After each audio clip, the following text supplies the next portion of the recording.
গ্রামাঞ্চলের সব ঘরোয়া ছোটোখাটো অনুষ্ঠানগুলোতে কিন্তু আমাদের এভাবে আলু সেদ্ধ করে মাছের ঝোলটি করা হয়। সেই মাছের ঝোলটি আপনাদের সাথে আজ শেয়ার করব। নমস্কার, আমি অর্পিতা। আমার চ্যানেল বাঙালি রান্নাঘরে তোমাদের আরও একটি নতুন রান্নার সাথে সবাইকে স্বাগত জানাচ্ছি।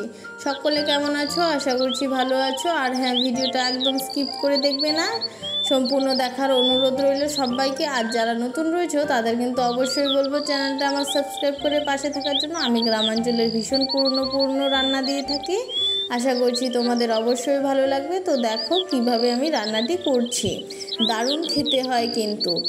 তো প্রথমেই আমি এদিকে মাছগুলো কিন্তু ভেজে নিচ্ছি, নুন হলুদ মাখিয়ে নিয়েছি আর কড়াতে দিয়ে দিয়েছি সরিষার তেল। সবসময় সরিষার তেলে রান্না করার চেষ্টা করবেন, এতে কিন্তু টেস্টটা দারুণ আসে। তারপর তেলটা কড়াইয়ের গায়ে ভালো করে লাগিয়ে নিলাম সম্পূর্ণ। আর কড়াইটা কিন্তু গরম হওয়া পর্যন্ত অপেক্ষা করতে হবে। একদম ভালো করে গরম হয়ে গেলে এরপরেই মাছগুলো দিয়ে দেবে। এটা আমি যারা নতুন রাঁধুনি রয়েছে তাদের উদ্দেশ্যে বললাম, কেননা আমি প্রথম যখন রান্না করতাম নিজের এক্সপিরিয়েন্সে বলছি, তেলটা গরম না হলেই মাছগুলো দিয়ে দিতাম, তখন কিন্তু উল্টোতে অসম্ভব অসুবিধা হতো, উল্টোতেই চাইতো না, আর ভেঙে চুরে একাকার হয়ে যেত। তাই বললাম কথাটা, আর যারা জানো তাদের তো আর বলা দরকার নেই। যাই হোক, তো ওদিকে আমি কিছু আলু সেদ্ধ করে নিয়েছি। কিন্তু এই রান্নাটি সেদ্ধ করা আলু দিয়েই রান্নাটি করতে হয়, খেতে বেশি ভালো লাগে। অনেক সময় আলু আমরা কেটে তারপর হালকা সেদ্ধ করে নিই বা এভাবে রান্না করে ফেলি।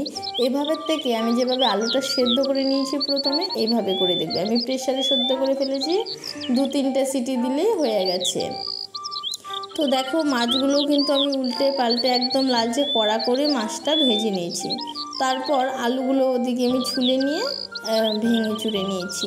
তারপর আর কিছুটা মাছ ভাজার ওই তেলে দিয়ে দিলাম তেল, তারপর দিয়ে দিলাম তেজপাতা দিয়ে তারপর দিয়ে দিলাম 5 ফোড়ন। আর হ্যাঁ, এখানেও একটা কথা বলার রয়েছে যে এই রান্নাটিতে কিন্তু 5 ফোড়নেই ব্যবহার করার চেষ্টা করবেন। এখানে 5 ফোড়নটা বেশি ভালো লাগে খেতে। 5 ফোড়নের যে স্মেলটা রয়েছে, শুধুমাত্র জিরে দিলে সেই স্বাদটা কিন্তু আসে না, 5 ফোড়নের যে স্মেলটা রয়েছে।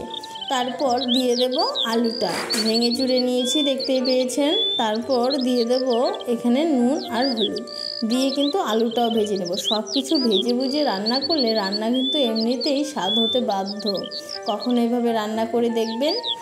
তো আমি কিছুক্ষণ সময় ধরে কিন্তু ভালো করে আলুটা ভেজে নিচ্ছি। এদিকে ভাজতে ভাজতে আমি আবার মশলাটাও করে নিয়েছি। মশলাতে দিয়েছিলাম হচ্ছে অল্প আদা, জিরে, ধনে আর লঙ্কা। সব কিছু নিজেদের পরিমাণ অনুযায়ী নিয়ে নেবে, যার যতটা দরকার। সবাই তো একরকম ঝাল খায় না, আমরা ঝাল যেরকম খাই আমরা একটু বেশিই খাই, খুবই কম খাই না বললেই চলে। তারপর এদিকে দেখো আলুটা ভাজা হয়ে গেছে, কড়াই থেকে কিন্তু ছেড়ে আসছে একদম। তারপর দিয়ে দেব মশলা। এখানে কিন্তু আমি কাঁচা লঙ্কাই ব্যবহার করেছি।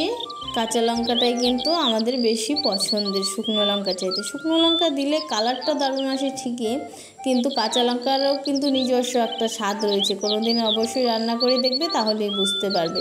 তাই সবসময় আমরা কাঁচা লঙ্কাটাই ব্যবহার করার চেষ্টা করি। আপনারা কালারের জন্য শুকনো লঙ্কাও ব্যবহার করতে পারেন, কোনো অসুবিধা নেই।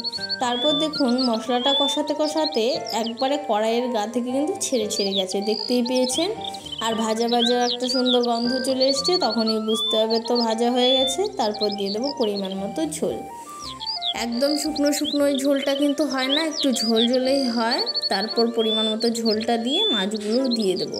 যারা পুরনো আমার বন্ধু রয়েছে তারা অবশ্যই জেনে থাকবে যে আমি কিন্তু সব সময় মাছগুলো আগে দেওয়ারই চেষ্টা করি। এতে করে কি হয়, মাছের যে স্বাদটা রয়েছে সেটা কিন্তু তরকারির সাথে মিশে দারুণ খেতে হয়। তাই সব সময় আমি মাছগুলো আগের থেকেই দিই। তারপর আর কিছুক্ষণ সময় ধরে সব কিছু ফুটিয়ে নেব। আর সাইডে একটু তেলটা সরে আসবে। আপনারা চাইলে গরম মশলা বেটে দিতে পারেন, এখানে দারুণ লাগে খেতে, কিন্তু সবসময় গরম মশলা ভালো লাগে না, তাই আমি দিই না। তারপর নামিয়ে নিলেই গরম ভাতের সাথে পরিবেশন করুন। দুপুরের খাওয়াটা একদম জমে যাবে, দারুণ খেতে হয়।